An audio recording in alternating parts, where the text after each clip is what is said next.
ఎంతో మంది ఎన్నో కుయుక్తులు పన్నారు తెలుగుదేశం పార్టీని ధ్వంసం చేయడానికి.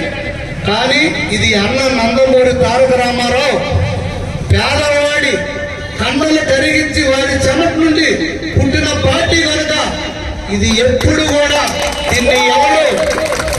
దీన్ని ఏమీ పెగలెత్తలేరు. ఇది మహావృక్షం, పెద్ద వృక్షం అయింది. అయితే దీన్ని కంటిన్యూ చేస్తూ మొట్టమొదటి దీక్షతో ఏ సంకల్పంతోనైతే ఎన్టీ రామారావు గారు ఈ పార్టీ స్థాపించారో అదే సంకల్పంతో నారా చంద్రబాబు నాయుడు గారు తీసుకొని ఎన్ని విపత్తులు ఎదురైనా, ఎన్ని కష్టాలు ఎదురైనా, ఎన్ని కుయుక్తులు పెట్టినా తెలుగుదేశం పార్టీ జెండాని రెపరెపలాడించి ప్రపంచ స్థాయికి తీసుకెళ్లిన ఘనత నారా చంద్రబాబు నాయుడు గారికి.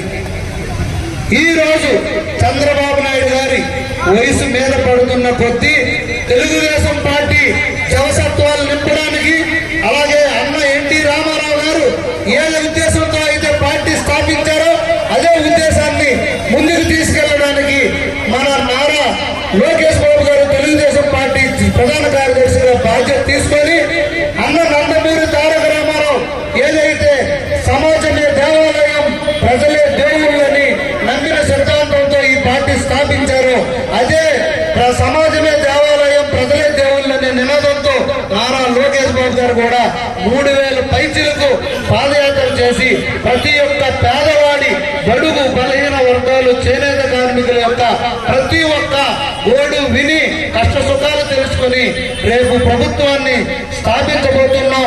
వారందరి కష్టాలని తీర్చబోతున్నారు. మరిన్ని వీడియోస్ కోసం ఛానల్ ని సబ్స్క్రైబ్ చేయండి. లేటెస్ట్ అప్డేట్స్ కోసం వాట్సాప్ ఛానల్ ని ఫాలో చేయండి.